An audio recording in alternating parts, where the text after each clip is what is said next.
ভাইরে ভাই, কি চমৎকার! দেশের মাটিতে হলুদ মালটা, তাও আবার সুস্বাদু এবং রসে ভরপুর। এই মালটার বাগানটি দেখতে দারুণ লাগছে। দর্শক, আমরা এসেছি চুয়াডাঙ্গা জেলার জীবননগর উপজেলার মানিকপুর গ্রামের কৃষি উদ্যোক্তা সদল আহমেদ ভাইয়ের একটি মালটা বাগানে। তার এই মালটাটি হলুদ মালটা, এবং প্রতিটি গাছে থোকায় থোকায় ব্যাপক পরিমাণ মালটা ধরেছে। সত্যি আলহামদুলিল্লাহ, অনেক ভালো লাগছে। সদল ভাই বোধহয় আছেন। আছেন সদল ভাই? আসসালামু আলাইকুম ভাই। কেমন আছেন ভাই? আলহামদুলিল্লাহ ভাই, ভালো আপনার তো আছেন? দেখছি যে মালটা একদম হলুদে ভরপুর। জি, মালটা এটা কি কোন জাতের মালটা ভাই? এটা অস্ট্রেলিয়ার ইয়েলো কিং মালটা ভাই।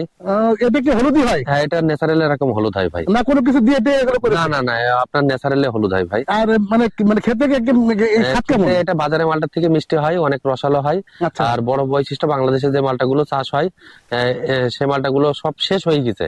আচ্ছা। আর আপনি ডিসেম্বর মাস, এই জানুয়ারি মাসে আপনি বাংলাদেশে কোথাও কোনো মালটা পাবেন না। কিন্তু আমাদের এই বাগানে প্রতিটা গাছে এরকম এসে দেখবেন 150-200 কেজি ফল ধরে আছে প্রতি গাছে। দেখছি যে প্রতিটি মানে গাছে থুকায় থুকায় হলুদ মালটা। জি। আসলে কি এটা সত্যি করে কোন ভাই? আসলে কোনো কিছু দিয়েছেন কিনা? না ভাই, ন্যাচারাল এমন হয় ভাই। ন্যাচারাল এরকম হয়? জি জি জি। কি নাম বললেন? অস্ট্রেলিয়ার ইয়েলো কিং। অস্ট্রেলিয়ার ইয়েলো কিং। জি। দর্শক দেখুন, অস্ট্রেলিয়ার ইয়েলো কিং যে মালটাটি আমরা দেখতেছি, সেই গাছের প্রতিটি থোকায় থোকায় অসম্ভব রকমের মালটা ধরেছে।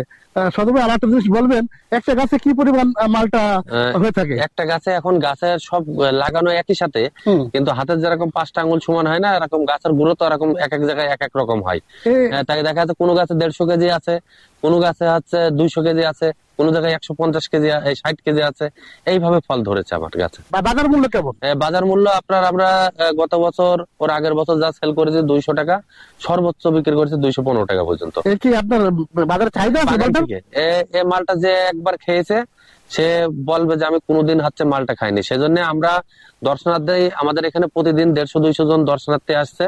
আর যারা এই বাগান ভিজিট করতে চান তারা আমাদের এই বাগানে আসেন, বিনামূল্যে ফ্রি এই মালটা খেয়ে যাবেন আর আমাদের বাগান ভিজিট করে যাবেন। সে কথা বললে হচ্ছে না ভাই। আপনার মালটা গাছে আপনার খেতে যখন এসেছি, মালটা ছিঁড়ে খাবো এবং দেখবো আসলে কেমন, আসলে কোন মালটা একটা খাবো। দাঁড়ান, অবশ্যই অবশ্যই ভাই। এটা তো এখনো আসেনি, কালার আসেনি। এটা কালার একটা আছে, দেখি এটা ছিঁড়ি। আচ্ছা, এই দেখেন দর্শক, আমরা মালটা ছিলাম। আমি সদল ভাইয়ের গল্পে বিশ্বাসী না। চাকু আছে নাকি? চাকু আছে ভাই। চাকুটা দেখি একটু, হলুদ মালটা একটু খেয়ে দেখি। এই যে বিসমিল্লাহ, দারুন। আসলে তো রসে ভরপুর দেখতেছি, পুরা সেই রস। ফ্লেভারটা দেখেছেন কেমন? সত্যি দেখেন অন্য মালটা থেকে বিচু কমের ভিতরে, গন্ধটা সুন্দর। ধরেন ভাই। হ্যাঁ ভাই। আর বিচিও দেখছি কম, রসেও ভরপুর। এটা আসলে না দেখলে আসলে বিশ্বাস করা যাবে না। আপনি আগে খেয়ে দেখেন। আচ্ছা, খেয়ে তো দেখবো। এতই সুন্দর হোক, খাইতে ভালো না হলে মার্কেট নাই। দর্শক, এই যে সদল ভাইয়ের মালটা গাছ থেকে মালটা নিয়ে যাতে ছিলাম এবং খেয়ে দেখি এর স্বাদ কেমন।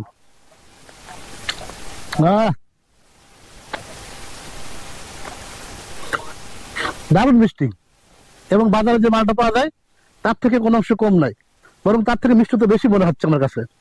পাশাপাশি অনেকে বলতে পারেন যে আসলে আমরা ভিডিও করতে এসে বানিয়ে বানিয়ে কথা বলছি, আসলে না, পরীক্ষা করে দেখাই। দেখুন কি পরিমাণ রস, বিশ্বাস না, দেখুন এক টুকরো মালটায় কি পরিমাণ রস রস পড়লো দেখুন। এই দেখুন দর্শক, আর একটু খাই ভাই। এই যে এই যে দেখতেছি যে মালটা, হলুদ মালটা, অনেকে বলেন যে আসলে মালটা হয়তো কোনো কেমিক্যাল বা কোনো ওষুধ ব্যবহার করে কালার করা হয়, কিন্তু আসলে কিন্তু তা না।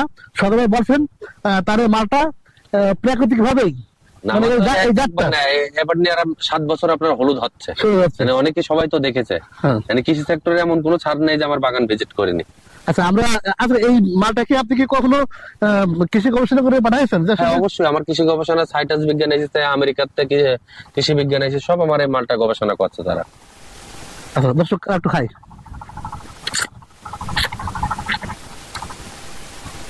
সত্যি ভালো।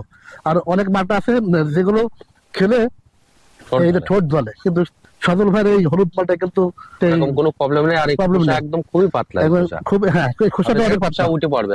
একদিকে চাপ দেন, এই দেখেন খোসা খোসা এমনি উঠে যাচ্ছে, উঠে যাবে। এই দেখুন দর্শক, আর রসে ভরপুর। ধন্যবাদ সজল ভাই, আপনার বাগান আসলাম, মালটা খেলাম, আপনাকেও ভালো ধন্যবাদ। লাগলো। আপনি আবার আসবেন আমাদের মালটা খাইতে।